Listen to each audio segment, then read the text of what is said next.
The champagne fountains sparkled under the crystal chandelier as I stepped into the Riverside Country Club's grand ballroom. I'd chosen a simple navy dress, nothing flashy, just appropriate for the charity gala I'd been invited to attend. The invitation had come through my investment firm's community outreach program, and I'd been looking forward to a quiet evening supporting local causes. I should have known better than to expect peace when my family was involved. "What are you doing here?" My sister Victoria's voice cut through the elegant chamber music like nails on a chalkboard. She stood near the registration table in a glittering silver gown that probably cost more than most people's monthly rent, her perfectly manicured hand clutching a champagne flute so hard I thought the stem might snap. "Hello, Victoria," I said calmly. "I was invited to the gala." "Invited?" She laughed, the sound sharp and mocking. "By whom?" "The catering staff." Her friends, 3 women I recognized from her social circle, giggled behind their hands. They all wore the same expression of manufactured surprise, as if my presence was the scandal of the century. "I have an invitation," I said, reaching into my clutch. "Oh, I'm sure you do." Victoria stepped closer, her perfume overwhelming. "Probably printed it yourself at whatever little office job you're pretending is a career these days. This is a $5,000 per plate event, Maya." $5,000. Do you even know what that means? I did know what it meant. I knew exactly what it meant because I'd approved the pricing structure myself when the club's board had consulted with me about the fundraiser. But I said nothing, simply stood there with a slight smile. "Victoria, darling." Our mother's voice rang out across the ballroom. Margaret Anderson swept toward us in a burgundy gown, diamonds glittering at her throat and wrists. Her expression shifted from delight to horror when she saw me. "Maya? What on earth are you doing here?" "She claimed she was invited," Victoria said, her voice dripping with disdain. "Can you believe the audacity?" Mom's lips pressed into a thin line. "Maya, this is not appropriate. This is a gala for successful business professionals and philanthropists. It's not for everyone." "I understand that, Mom." "Do you?" Victoria interjected. "Because you standing here in your discount department store dress, pretending you belong, is actually embarrassing. For all of us. These are our friends, our social circle. You can't just crash events because you're jealous of the life we've built." A small crowd had begun to gather. I recognized several faces: board members, investment partners, business associates. None of them said anything, but I could see the curiosity in their eyes. "I'm not crashing anything," I said quietly. "I was invited." "Show me the invitation then," Victoria demanded, holding out her hand. I pulled the embossed card from my clutch and handed it to her. She snatched it, examined it with narrowed eyes, then thrust it toward Mom. "It looks real," Mom admitted reluctantly. "But Maya, even if someone made a mistake and sent you an invitation, you must understand that this isn't your world.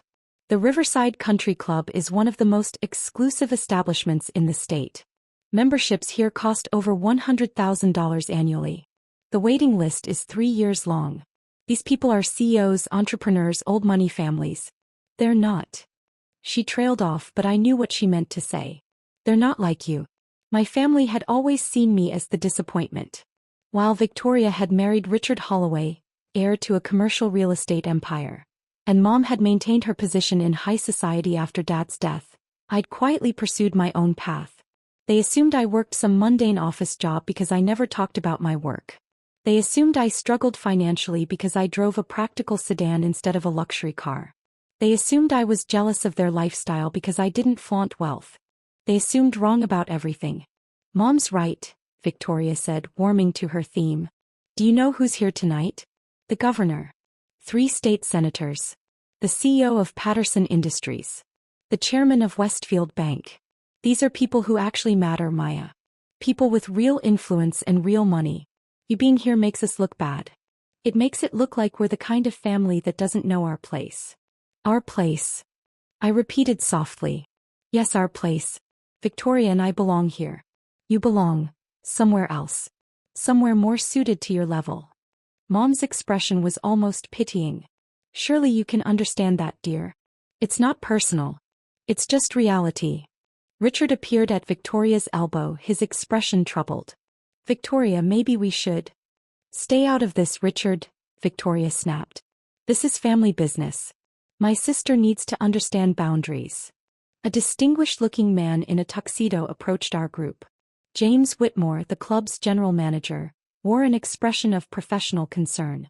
Is everything all right here, ladies? No, everything is not all right, Victoria said immediately. This woman doesn't belong here. I don't know how she got in, but she needs to be removed immediately. This woman is my sister, Mom explained, her tone apologetic.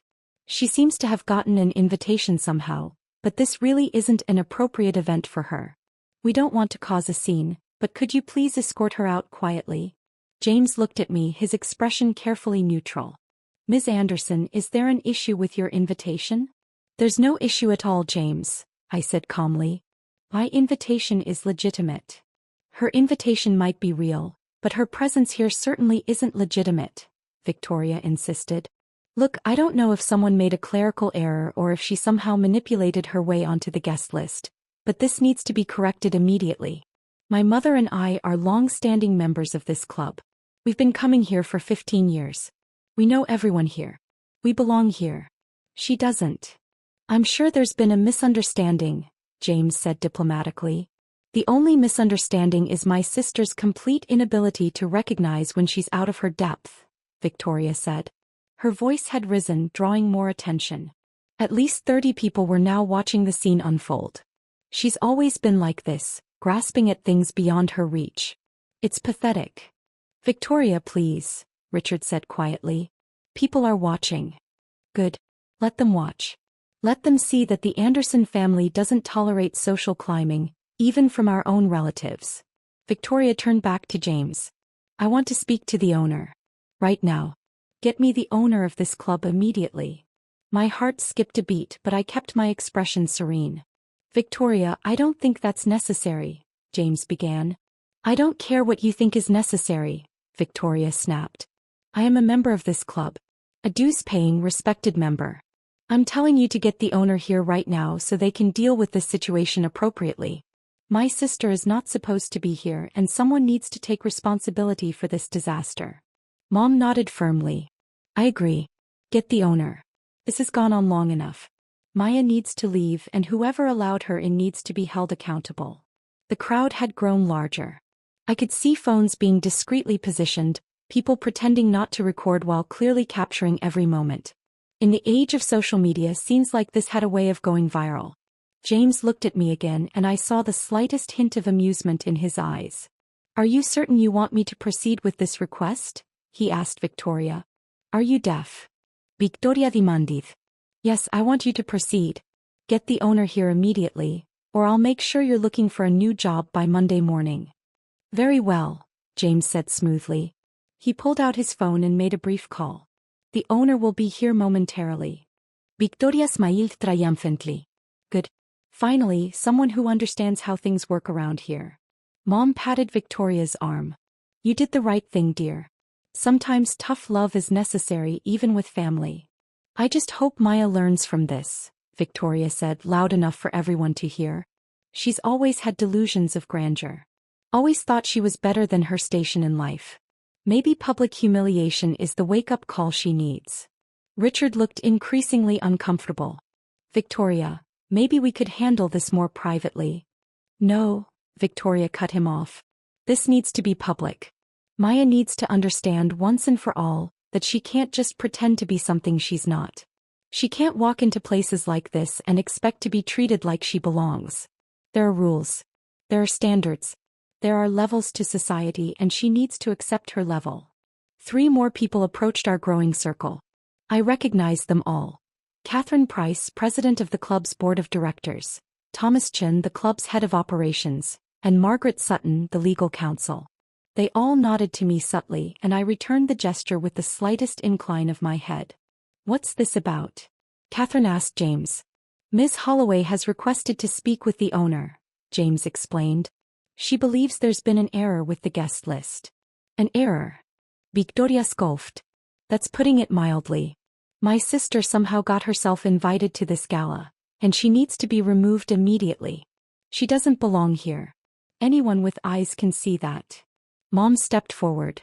I apologize for the disturbance, but Victoria is absolutely right. Maya is not part of this social circle. She doesn't have the means or the standing to attend an event like this. Surely you understand our position. I see, Catherine said carefully. And you'd like the owner to address this situation? Immediately, Victoria confirmed. I don't know what kind of lax standards have been allowed lately, but this is unacceptable. The Riverside Country Club has a reputation to maintain. Allowing just anyone to waltz in diminishes that reputation. Just anyone? Thomas repeated. You know what I mean, Victoria said impatiently. People who don't belong. People who can't afford to be here. People who aren't actually successful or important.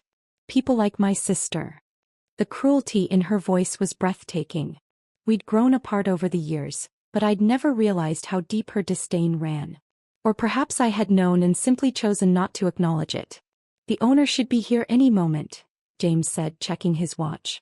Though I should mention. I don't need your commentary, Victoria interrupted. I need results. How long does it take to get one person down here? Actually, Catherine said slowly, the owner is already present. What? Where? Victoria's head swiveled, scanning the crowd. Is it Mr. Pemberton? I knew he still had involvement with the club. Where is he? Mr. Pemberton sold his ownership stake 3 years ago, Thomas explained. 3 years ago? Mom looked surprised. To whom? To a private investment group initially, Margaret, the legal counsel, said. But 18 months ago, that group sold the property to a single owner who's been managing it through a trust. Well, get whoever that is down here, Victoria demanded. I don't care about the ownership history. I care about getting my sister removed from this premises immediately. I'm afraid there's been a significant misunderstanding, Catherine said, her professional composure cracking slightly with what might have been suppressed laughter. The only misunderstanding is whatever incompetent staff member let Maya in here, Victoria snapped. No, James said, his voice taking on a formal quality. The misunderstanding is yours, Ms. Holloway. You've asked to speak to the owner. The owner is here. In fact, you've been speaking near her for the past 15 minutes. The silence that fell over the ballroom was absolute. Victoria's face went blank with confusion. What are you talking about? James turned to me and I saw the full smile break across his face now. Ladies and gentlemen, allow me to formally introduce Ms. Maya Anderson, sole owner of the Riverside Country Club and the entire Riverside Properties portfolio, which includes this club, the Riverside Hotel, the Riverside Conference Center, and approximately 400,000 square feet of commercial real estate in the metropolitan area. I watched the color drain from Victoria's face. Mom's mouth had fallen open in an expression of pure shock. That's impossible, Victoria whispered. I assure you it's quite possible, Catherine said. She pulled out a tablet and turned it toward Victoria. Ms. Anderson acquired the property through her investment firm Anderson Capital Management. She's been the sole owner and primary decision-maker for the past 18 months. Every major policy decision, every renovation, every event, including tonight's gala, has been approved by her. But she's... Mom stammered, unable to complete the sentence. She's what? Thomas asked pointedly. Successful? Influential? Yes, she's all of those things. Anderson Capital Management has assets under management exceeding $800 million. Ms. Anderson personally manages a portfolio worth over $200 million. She's one of the youngest self-made investors in the state. This is a joke, Victoria said, but her voice lacked conviction. This is some kind of prank. It's not a prank, I said quietly, speaking for the first time since the owner had been summoned. Everything they're saying is true. You don't. Victoria struggled to form words. You drive a Honda. You wear normal clothes. You never talk about having money. Because I don't need to talk about it, I said simply. I'm not interested in flaunting wealth. I'm interested in building it, managing it, and using it for productive purposes. Like purchasing properties with potential, renovating them, and running them successfully. Margaret pulled out a file folder. I have the purchase agreements, title deeds, and corporate filings if you'd like to review them. Everything is properly documented. Ms. Anderson is unequivocally the owner of this property. Mom had gone pale. Why? I don't understand. When did this happen? How did this happen? I've been working in private equity and investment management for 12 years, I explained. I started small, learned the business, made smart decisions, and scaled up. 3 years ago, I founded my own firm. We've done very well. The Riverside portfolio was an attractive investment opportunity, so I acquired it. 12 years. Victoria's voice was barely audible. You've been wealthy for 12 years and you never said anything? You never asked, I pointed out gently. You assumed I was struggling because I didn't live ostentatiously. You assumed I was insignificant because I didn't brag about my success. You made assumptions, Victoria, and you never bothered to verify them. But we. Mom looked around desperately as if searching for an escape route. The crowd surrounding us had swelled to at least 70 people, all watching with rapt attention. You treated me like I was an embarrassment, I said, my voice still calm. You told me I didn't belong here. You demanded I be removed from my own property. You called me pathetic and said I was grasping at things beyond my reach. You said I needed to accept my level in society. Victoria's face had transitioned from pale to bright red. I didn't know. You didn't know because you didn't care to know, I interrupted. You were so convinced of your own superiority that you never considered the possibility that I might be successful in ways you didn't recognize. Richard had moved away from Victoria slightly, his expression a mixture of horror and what might have been respect. Ms. Anderson, I apologize. I had no idea. Most people don't, I said. I prefer to keep my business life private. But that doesn't give anyone the right to treat me poorly based on their assumptions. Catherine cleared her throat. Ms. Anderson, given the circumstances, how would you like us to proceed? It was the question Victoria and Mom had both been dreading. I could see it in their faces. The sudden, terrifying realization that they'd just publicly humiliated someone who had complete control over their access to one of their most prized social venues. Well, I said thoughtfully, Victoria did demand that someone be removed from the premises. Victoria's eyes went wide with panic. Paya, please. And she was quite insistent about it, I continued. Very loud. Very public. She wanted everyone to understand that certain standards needed to be maintained, that people who don't belong should be escorted out immediately. I made a mistake, Victoria said quickly. I'm sorry. I didn't know. You didn't know I was the owner, I agreed. But you did know I was your sister. And you still treated me with contempt. The ownership revelation doesn't change what you said or how you said it. It doesn't change that you tried to have me humiliated and removed in front of 70 people. Mom stepped forward, her hands clasped in a pleading gesture. Maya, please. We made a terrible mistake. Victoria was just trying to protect the club's reputation. She didn't mean. She meant every word, I said quietly.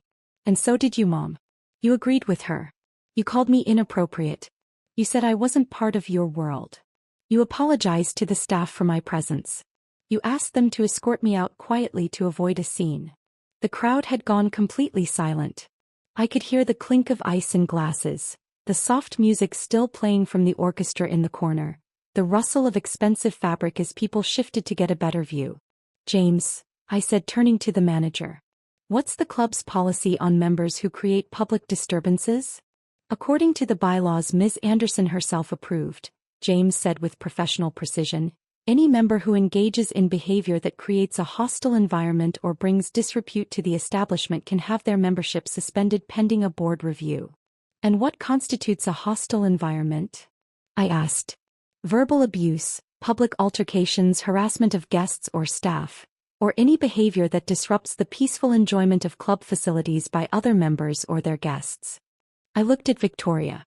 Would you say demanding someone's removal based on classist assumptions constitutes creating a hostile environment? Victoria's mouth opened and closed, but no sound came out. Please don't do this, Mom whispered. Maya, we're family. Are we? I asked. Because family doesn't treat each other the way you treated me tonight. Family doesn't publicly humiliate each other. Family doesn't make assumptions about each other's worth based on material displays. We made a mistake, Victoria said, her voice breaking slightly. A huge mistake. I know that now. But please, Maya, don't punish us for one error in judgment.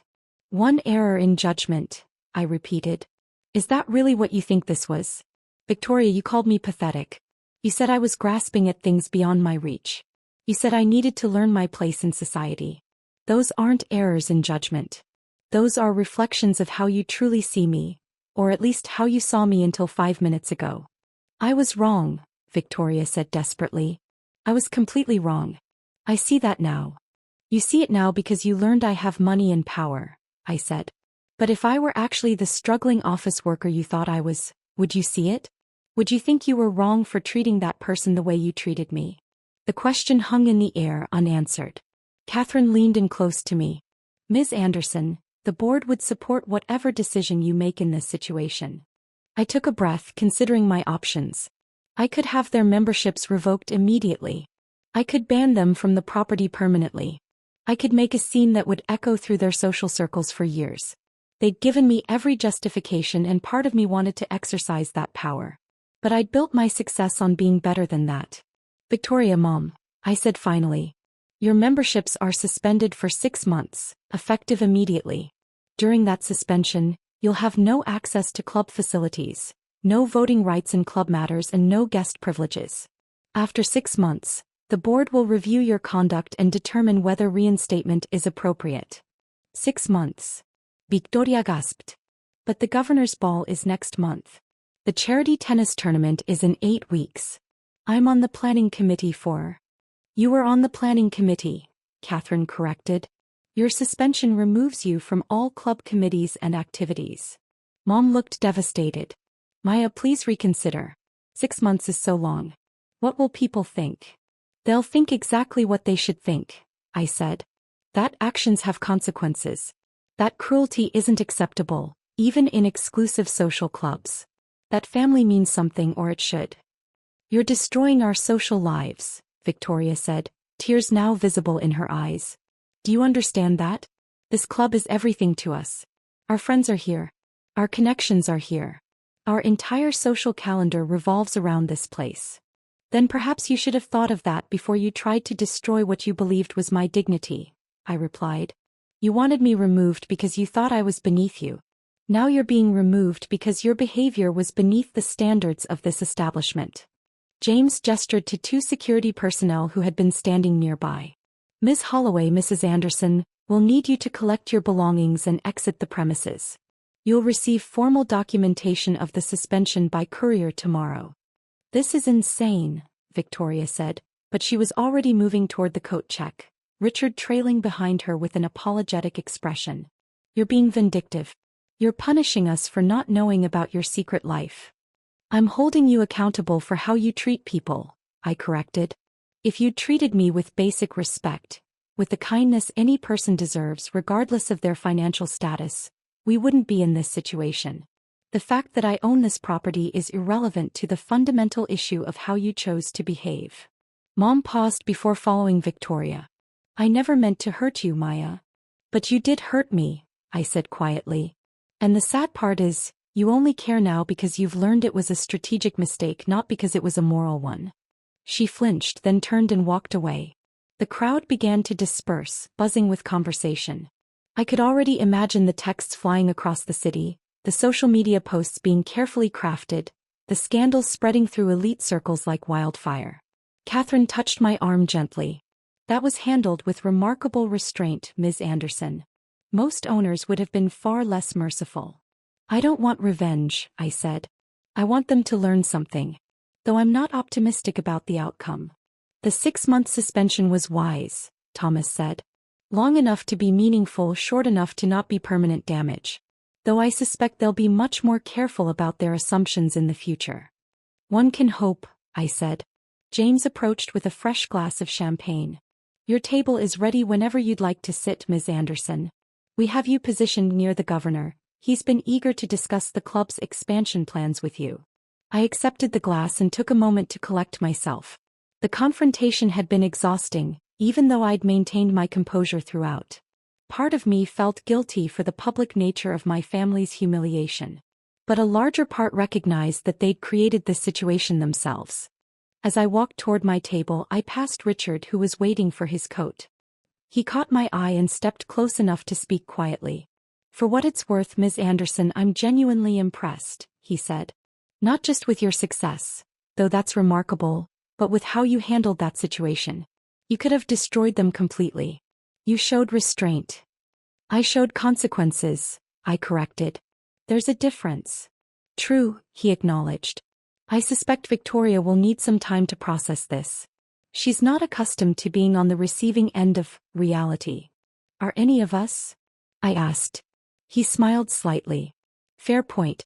I hope when things settle we might be able to maintain a cordial relationship. I've always thought you were more than you appeared to be. I just didn't realize how much more. Time will tell, I said noncommittally. The rest of the evening proceeded smoothly.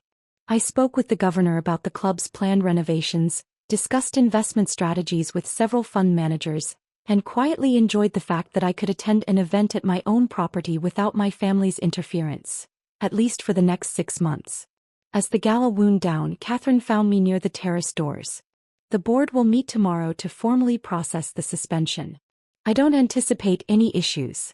Your decision was well within your authority and, if I may say so, entirely justified. Thank you, I said. May I ask, will you tell anyone else in your family? About your ownership, your success? I considered the question. Eventually, perhaps. But I think I'll maintain my privacy for now. Tonight proved that some people only show their true character when they think there are no consequences. I'd rather see who people really are than who they pretend to be when they think I'm powerful. Catherine nodded thoughtfully. A wise philosophy, though potentially lonely. Potentially, I agreed. But I'd rather be lonely with the truth than surrounded by people who only respect me for my money. As I drove home that night in my practical Honda, I reflected on the evening's events. Victoria and Mom would spend the next 6 months locked out of their primary social venue, explaining to their friends why they were suddenly absent from every club event. They'd tell their version of the story, certainly, probably painting themselves as victims of my vindictiveness. But the truth would spread too. The 70 witnesses would share what they'd seen. 2 women treating a family member with contempt, demanding her removal, only to discover she owned the entire property. The story would become legend in certain circles. A cautionary tale about assumptions and arrogance. Would they learn from this? Would they genuinely change their perspectives on how to treat people? I wasn't sure. Suspending their memberships was a consequence, but consequences don't automatically create growth or understanding. Still, I'd done what I could. I'd maintained my dignity, enforced appropriate boundaries, and made it clear that cruelty, even family cruelty, wouldn't be tolerated in spaces I controlled. The rest was up to them. As I pulled into my driveway, my house modest by billionaire standards but comfortable and genuinely mine, I felt a strange mix of satisfaction and sadness. Satisfaction at having stood up for myself. Sadness that it had been necessary at all. My phone buzzed with a text from James. Ms. Anderson wanted to confirm that all procedures were followed appropriately this evening. Also wanted to say personally that it was an honor to witness you handle that situation with such grace. The club is lucky to have you as its owner. I smiled and typed back, "Thank you, James. I appreciate your support tonight." Another text arrived, this one from a number I didn't recognize. "This is Richard Holloway. I got your number from the club's member directory. Hope that's all right. Just wanted to reiterate my respect for how you conducted yourself tonight. Victoria's process. I think this might actually be good for her in the long run. Best, Richard." I stared at that message for a long moment before responding, "Thank you, Richard. I hope you're right." The night was quiet as I changed into comfortable clothes and settled onto my couch with a book. Tomorrow the full fallout would begin. There would be phone calls, possibly attempts at reconciliation motivated by fear rather than genuine regret, and definitely ongoing gossip in social circles. But tonight I'd proven something important, not to my family but to myself.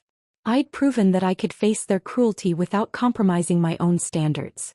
I could exercise power without becoming cruel myself. I could set boundaries without becoming vindictive. And most importantly, I'd proven that my worth wasn't determined by their recognition or approval. I'd built something real, something meaningful, something entirely mine. Their failure to see it didn't diminish it. Their contempt didn't reduce it. Their assumptions didn't change reality. I was successful not because they acknowledged it but because I'd worked for it. I was valuable not because they validated me but because I'd created value. I belonged not because they accepted me, but because I'd earned my place through competence and effort. The Riverside Country Club was mine, not because of inheritance or luck, but because I'd seen an opportunity, assembled the capital, negotiated the purchase, and managed the property successfully. Everything I had, I'd built myself. And that truth remained constant regardless of whether my family chose to recognize it or not. As I turned off the lights and headed to bed, I felt a quiet peace settle over me. Tomorrow would bring new challenges. But tonight I'd stood my ground, maintained my integrity, and refused to let cruelty go unanswered. Sometimes that's all we can do. And sometimes that's enough.